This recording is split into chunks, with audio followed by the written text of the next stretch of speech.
नमस्कार. तुम्ही पाहत आहात सम्यक क्रांती यूट्यूब चॅनल माधव गायकवाड. आजचा आपला व्हिडिओ आपण बनवत आहोत महाकवी नामदेव ढसाळ यांच्या जीवनचरित्रावर थोडीशी वेगळी माहिती देण्यासाठी मी हा व्हिडिओ आपल्यासमोर घेऊन येत आहे. विद्रोही कवी, दलित पॅंथर या लढाऊ संघटनेचे संस्थापक आणि प्रसिद्ध साहित्यिक, आंबेडकरी विचारवंत नामदेव ढसाळ यांचा नुकताच स्मृती दिन म्हणजे 15 जानेवारी हा त्यांचा स्मृती दिन पूर्ण महाराष्ट्रामध्ये या ठिकाणी मानला जातो आणि त्या दिवशी त्यांची आठवण काढली जाते. 1914 मध्ये नामदेव ढसाळ हे आपल्याला सोडून गेलेले आहेत. तेव्हा त्या निमित्ताने त्यांच्या स्मृती दिनाची आठवण म्हणून हा छोटासा व्हिडिओ मी आपल्यासमोर घेऊन येत आहे. तरी कृपया हा व्हिडिओ आपण शेवटपर्यंत पहा. बंधू आणि भगिनींनो, मित्रांनो, नामदेव ढसाळ यांनी 1972 सालामध्ये जवी पवार, भाई संगारे, अविनाश महातेकर, उमाकांत रणधीर, अर्जुन डांगळे आणि त्यावेळच्या त्यांच्या सहकार्यांना घेऊन दलित पॅंथरची स्थापना केली. आणि या दलित पॅंथरने त्यांच्या स्थापनेच्या नंतर पूर्ण महाराष्ट्रामध्ये किंबहुना पूर्ण भारतामध्ये त्यांनी त्या संघटनेचं नाव झालं आणि अन्याय अत्याचाराच्या विरुद्ध, दलित समाजावर होणाऱ्या अन्याय अत्याचाराच्या विरुद्ध या दलित पॅंथर संघटनेने मोठी आंदोलनं केली.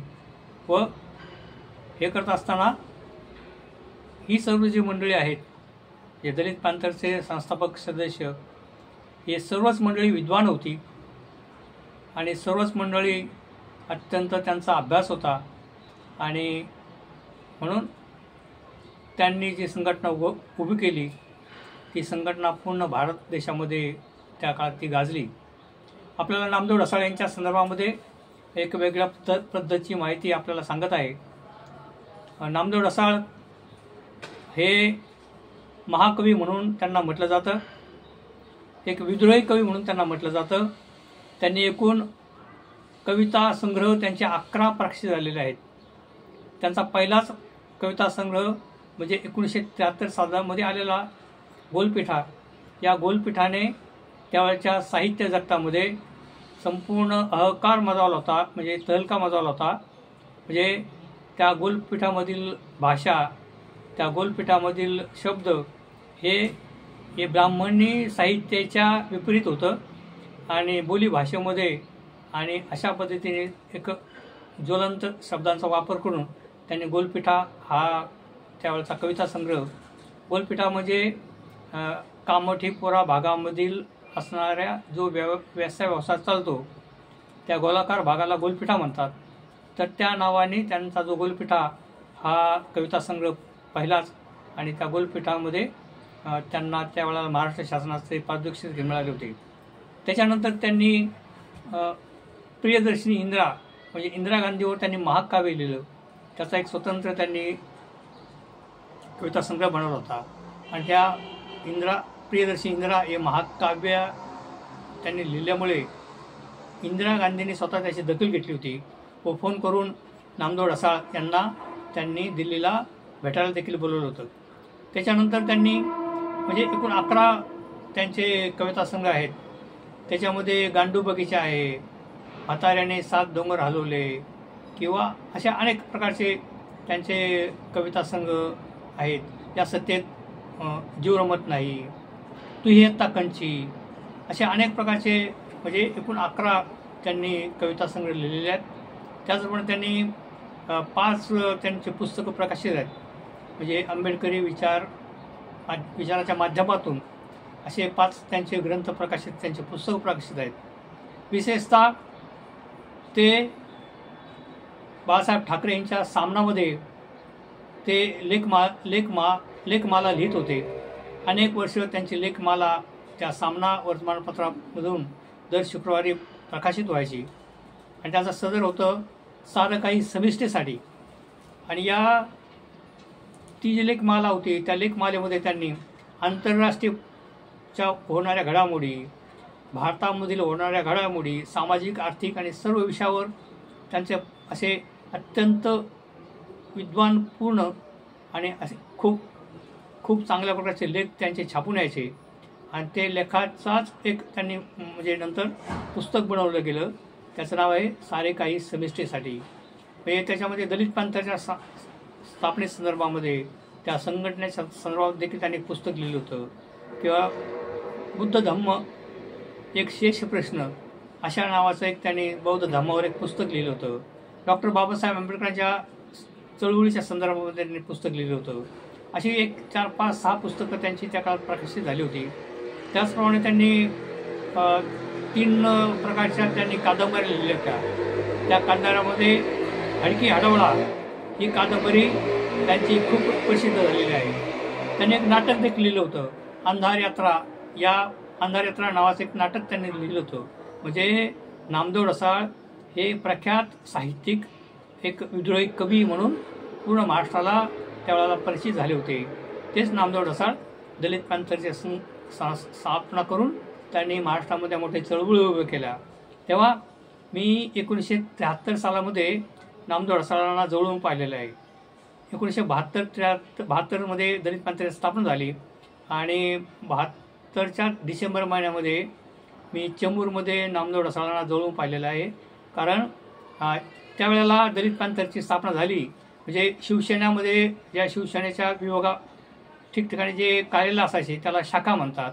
आणि दलित पॅंथरनी ज्या दलित पॅंथरच्या स्थापनेनंतर त्यांनी मुंबईमध्ये, पुण्यामध्ये, मोठ्या मोठ्या शहरामध्ये आणि महाराष्ट्रातल्या अनेक गावामध्ये त्यांनी जे त्यांचे कार्यालय उघडली कार्यकर्त्यांनी, तर त्या कार्याला छावणी म्हणायची, छावणी. तर अशाच छावणीचं उद्घाटन करण्यासाठी चेंबूर या ठिकाणी एक त्या काळामध्ये 1972च्या डिसेंबर महिन्यामध्ये एक मीटिंग आयोजित केली होती. त्यावेळेला चेंबूर स्टेशनवर असलेल्या रंभाबाई कॉलनीमध्ये प्रसिद्ध कथाकथनकार लेखक वामन पोहाळ राहत होते. आणि त्या वामन पोहाळ यांनी त्यांचे सहकारी काशीनाथ लांडगे, रंगनाथ माघाडे, तोरणे, माने अशा त्यांच्या समवयस्क मंडळींना घेऊन दलित पॅंथरची शाखा उघडण्यासाठी, दलित पॅंथरची या चेंबूर विभागामध्ये सभा घेण्यासाठी एक बैठक आयोजित केली होती. आणि ती बैठक होती भुजलिंग सोनवणे यांच्या दारामध्ये. भुजलिंग सोनवणे हे माझे जवळचे मित्र आहेत.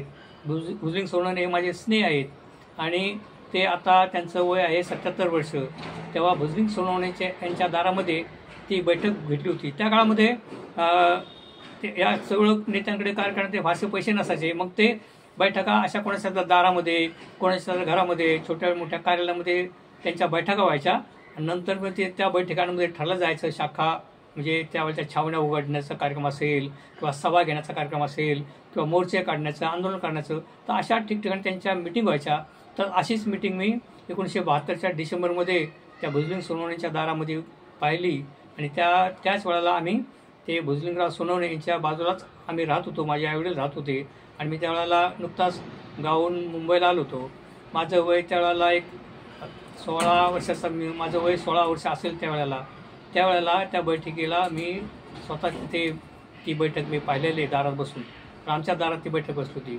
त्या बैठकीला पहिल्यांदा आले राजा ढाले, अविनाश मातेकर, भाई संगारे, जबी पवार आणि असे अर्जुन डांगळे असे मोठे मोठे नेते त्यावेळेला त्या बैठकीला आले होते. परंतु त्या ठिकाणी अशी त्यांची सगळी वार्ता चालली होती, कुजबूज चालली होती की नामदेव अजून आला नाही, नामदेव कधी येणार. आणि तेवढ्यात आता जो PL लोखंडे मार्ग आहे चेंबूरचा, त्या गलीमधून जो एक तरुण, एक 50-60 तरुण मुलांच्या घोळक्यामध्ये आला आणि सगळे इथे बैठकीमध्ये बसलेली मंडळी म्हणायला लागली नामदेव आला, नामदेव आला. आणि मग त्यावेळेला ते नामदेव ढसाळांना पाहिलं पहिल्यांदा की एक सडपातळ असा उंच मुलगा, सावळा कलर आणि कोळे केस आणि खाली बेल बॉटम पॅन्ट, त्यावेळेला बेल बॉटमचा जमाना होता, बेल बॉटम पॅन्ट आणि वरती खाकी शर्ट, खाकी हाफ शर्ट, का ते टॅक्सी चालवायचे त्या काळामध्ये. तर त्या खाकी शर्टामध्येच ते आले होते. आणि त्यावेळेला मी नामदेव ढसाळ त्यांना 1972 जवळून पाहिलेलं आहे. आणि मग त्या मिटिंगमध्ये त्यांचं ठरलं की आपल्याला चेंबूर इलाक्यामध्ये आपल्याला छावणी उघडायची आहे आणि त्याचप्रमाणे चेंबूरमध्ये आपल्याला एक जाहीर सभा घ्यायची आहे. आणि नंतर त्याच्या काही 8-15 दिवसांनी, महिन्याने मला वाटतं त्या चेंबूर स्टेशनच्या बाजूला जे मैदान होतं तिथे आता टाळू झालेलं आहे. त्या मैदानामध्ये दलित पॅंथरची पहिली सभा, मी माझ्या आयुष्यातली पहिलीच सभा आणि माझ्या आयुष्यातली पहिली भाषणं मी त्या ठिकाणी ऐकली.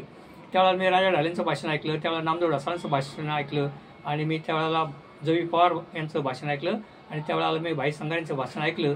आणि मला मग तेव्हापासून या मोठ्या मोठ्या मंडळींची भाषणं, त्यांच्या सभा, त्यांचे संमेलनं हे मग मला ते आवडू लागले. आणि मला जसं माहीत पडेल तसा मी या सभा आणि काही मोर्चे असतील, आंदोलन असतील याच्यामध्ये मी सहभाग घेऊ लागलो. तर सांगायचं मतलब असा की मी त्यावेळेला त्यांना जवळून पाहिलं आहे. नंतर मग अनेक वेळेला सभांमध्ये, सभांमध्ये, परिसंवादांमध्ये, मोर्चांमध्ये, आंदोलनामध्ये मी नामदेव ढसाळांना शेकडो वेळा पाहिलेलं आहे. शेकडोंची भाषणं मी त्यांची ऐकलेली आहेत. तेव्हा जे कार्यकर्त्यांनी नामदेव ढसाळांना तो पाहिला चलाक, हुशार आणि एक चपळ असा नामदेव ढसाळ, पातळ छड नामदेव ढसाळ, पण नंतर त्यांच्या ते ज्यावेळेला वारले 2014 सालामध्ये, त्याच्या 3-4 वर्ष ते आजारी होते आणि ते चालू शकत नव्हते. ते यायचे, व्हीलचेअरवर यायचे आणि व्हीलचेअरवर आले की एक 4-5 माणसं उचलून त्यांना स्टेजवर ठेवायचे. आणि त्यावेळेला आम्ही ज्या जुन्या लोकांनी नामदेव ढसाळांना तरुणपणात पाहिलेलं आहे, 25 वर्षाचे नामदेव ढसाळ, 23 वर्षाचे नामदेव ढसाळ, ज्यावेळेला त्यावेळच्या जुन्या कार्यकर्त्यांनी पाहिलं आणि आताची परिस्थिती, व्हीलचेअरवर येणारे नामदेव ढसाळ हे पाहिल्यावर सर्व कार्यकर्त्यांना खूप वाईट वाटायचं, त्यांना दुःख व्हायचं. परंतु एकदा नामदेव ढसाळ स्टेजवर गेले आणि त्यांच्या हातात माईक आला का ते त्यांची तोफ धडायची आणि आवेशपूर्ण भाषण आणि अभ्यासपूर्ण भाषण त्या विषयाला धरून नामदेव ढसाळ करायचे. असे नामदेव ढसाळ हे खरं म्हणजे त्यांचे सासरे आहेत प्रसिद्ध शाहीर अमर शेख. संयुक्त महाराष्ट्र चळवळीमध्ये ज्यांनी त्यांच्या डफाच्या माध्यमातून, त्यांच्या शाहिरीच्या माध्यमातून आणि त्यांच्या गाण्याच्या माध्यमातून म्हणजे यांनी पूर्ण महाराष्ट्र त्यावेळेला गाजवला होता. आणि ते आचार्य अत्रे यांचे मित्र होते आणि त्या संयुक्त महाराष्ट्राच्या चळवळीमध्ये त्यांनी हिऱ्याने भाग घेऊन त्या ठिकाणी त्यांनी मोठं योगदान दिलं होतं. ते अमर शेख हे नामदेव ढसाळांचे सासरे.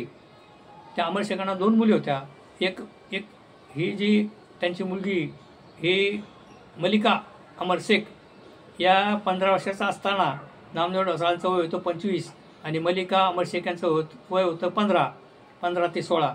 आणि त्यावेळेला त्यांचं जे प्रेम प्रकरण आहे, त्यांचं जे लग्न आहे त्या संदर्भात पण खूप चर्चा झाली होती. आपल्याला अमर शेखांना 2 मुली होत्या. दुसऱ्या मुलीचे पती होते अनिल बर्वे. त्या पॅन्थरच्या जेव्हा स्थापन झाली त्यावेळेला अनेक पत्रकारांनी त्या पॅन्थरला म्हणजे प्रसिद्धी दिलेली आहे, पॅन्थरची भूमिका समजून सांगितली आहे. आणि जो त्यावेळेला पॅन्थरने जाहीरनामा बनवला होता त्या जाहीरनाम्याला देखील त्या अनेक पत्रकारांनी मदत केली होती, मोठ्या मोठ्या संपादकांनी. त्याच्यामध्ये अनिल बर्वे नावाचे एक पत्रकार होते. ते अनिल बर्वे साहित्यिक होते, लेखक होते. त्यांनी पण अनेक कविता लिहिल्या, त्यांनी पुस्तकं लिहिली. त्या अनिल बर्वे हे नामदेव ढसाळांचे साडू आणि आता प्रसिद्ध नृत्यांगणा आणि प्रसिद्ध नृत्य दिग्दर्शिका फुलबा खामकर आहेत. ही फुलबा खामकर त्या अनिल बर्व्यांची मुलगी, म्हणजे नामदेव ढसाळांचे साडू अनिल बर्वे आणि त्यांची मुलगी म्हणजे आताची प्रसिद्ध नृत्यांगणा फुलबा खामकर. तेव्हा अशा पद्धतीने हे त्यांचं घरगुती किंवा त्यांचं वैयक्तिक हे जीवन होतं हे आपल्याला मी सांगितलेलं आहे.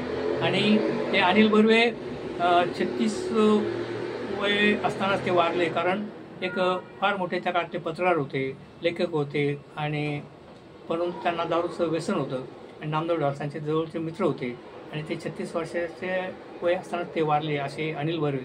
तेव्हा अशा पद्धतीने या नामदेव ढसाळांचा परिचय आहे, म्हणजे आहे त्यांच्या वैयक्तिक जीवनाचा एक हे. तेव्हा त्यांची पत्नी मलिका अमर शेख या देखील कवयित्री आहेत. ते काही लिखाण करतात. त्यांनी त्या काळामध्ये मला उद्ध्वस्त व्हायचं आहे असं एक पुस्तक लिहिलेलं आहे. त्यांनी असं पुस्तक लिहिलं आहे आणि त्या काळामध्ये नामदेव ढसाळ आणि मलिका अमर शेख त्यांच्यामध्ये काही वितुष्ट आलं होतं आणि ते काही काळ वेगळे राहत होते. त्यावेळेला त्यांनी हे मला उद्ध्वस्त व्हायचं आहे हे पुस्तक लिहिलं होतं आणि त्याच्यामध्ये नामदेव ढसाळांच्या संदर्भामध्ये बरंच त्यांनी काय काय लिहिलं होतं. परंतु पुन्हा त्यांच्यामध्ये एकोपा झाला, ते एकत्र आले आणि नंतर नामदेव ढसाळ साहेबांच्या अपंग अवस्थेमध्ये या मल्लिका अमर शेख यांनी ढसाळ साहेबांची चांगली सेवा केलेली आहे आणि शेवटपर्यंत ते अपंग असताना देखील त्यांनी सांभाळले, त्यांची चांगली सेवा केली. म्हणून आपल्याला मल्लिका अमर शेख यांना देखील धन्यवाद दिले पाहिजे, त्यांचे आभार मानले पाहिजे. अशा पद्धतीने या पॅन्थरनी त्या काळामध्ये आपला म्हणजे त्यांच्या काळ त्यांनी गाजवला होता. अशा पॅन्थर नेत्याला आता 11 वर्ष झालेले आहेत. त्या निमित्ताने अनेक प्रकारचे लिखाण, अनेक प्रकारचे व्हिडिओ आपल्यासमोर येत आहेत. परंतु मी पाहिलेले नामदेव ढसाळ हे अशा पद्धतीने आहेत. तेव्हा दलित पॅन्थरच्या संदर्भामध्ये म्हणजे राजा ढाले असेल किंवा अर्जुन डांगळे असतील, भाई संगारे, अविनाश भातेकर, हे दलित पॅन्थर म्हणजे हे दक्षिण मुंबईमध्ये स्थापन झालेली संघटना आहे. नामदेव ढसाळचे आईवडील हे कामोठेपुरात राहत होते आणि या कामोठीच्या बाजूला असणारे सिद्धार्थ कॉलनी म्हणतात, सिद्धार्थ नगर म्हणतात, त्या ठिकाणी जवी पवार राहत होते आणि बाजूलाच असणाऱ्या एरियामध्ये 7 रस्ता तिथे भाई संगारे राहिले होते. त्याच्या बाजूला थोड्याच अंतरावर असणारं लवलेन माझगाव तिथे अविनाश भातेकर राहत होते. त्याच दरम्यान त्या ठिकाणी प्रल्हाद चेंदोरकर, अर्जुन डांगळे असे लोक सगळे म्हणजे कॉलेजला जाणारे विद्यार्थी होते. पण महाराष्ट्रामध्ये जे दलितांवर अन्याय अत्याचार झाले होते त्याच्यामध्ये आवाज उठवण्यासाठी त्यांनी ही संघटना काढली म्हणजे दलित पॅन्थर. आणि या दलित पॅन्थरची स्थापनेच्या नंतर आपला 3 वर्ष त्यांनी, या 3 वर्षाच्या नंतर देखील ही दलित पॅन्थरचा दुभंग झाला. राजा ढाले वेगळे झाले, नामदेव ढसाळ वेगळा झाला आणि नंतरचा पुढचा काळ आपल्याला पुढच्या व्हिडिओमध्ये सांगणार आहे. खरं म्हणजे राजा ढाले दलित पॅन्थरच्या स्थापनेच्या नंतर सामील झालेले आहेत, परंतु त्यांचं योगदान फार मोठं आहे दलित पॅन्थरच्या पुढच्या काळामध्ये. आणि रामदास आठवले तर दलित पॅन्थरच्या खूप नंतर ते आलेले आहेत, परंतु त्या सर्वांना बाद करून आज रामदास आठवले केंद्रात मंत्री आहेत. तेव्हा अत्यंत विद्वान माणसांना बाजूला सारून आठवले साहेब आज केंद्रात मंत्री आहेत, परंतु त्यांचे देखील फार कष्ट आहे. ते पण पुऱ्या महाराष्ट्रामध्ये त्यांनी कष्ट घेऊन ही संघटना उभी केली आहे भारतीय दलित पॅन्थर. तेव्हा ती गोष्ट वेगळी आहे, परंतु अशा पद्धतीने नामदेव ढसाळांची मी एक आठवण आपल्यासमोर सांगितलेली आहे. तरी मी पुढील व्हिडिओ दलित पॅन्थरच्या संघटनेबद्दल, त्याच्या स्थापनेपासून त्यांचं जे विघटन झालं आहे आणि त्या काळातला संदर्भ, त्या काळातले ज्या घडामोडी आणि त्यावेळी झालेली आंदोलन या संदर्भामध्ये मी स्वतंत्र व्हिडिओ बनवेल. तरी आपल्याला हा जर व्हिडिओ आवडला असेल तर आपण तो कृपया इतरांना देखील शेअर करावा. या व्हिडिओला लाईक करा आणि सबस्क्राईब करा, बेल आयकॉन वाजवा. आणि मी विनंती करतो तर आपण या व्हिडिओला सबस्क्राईब करावं अशी विनंती करून या ठिकाणी थांबतो. धन्यवाद.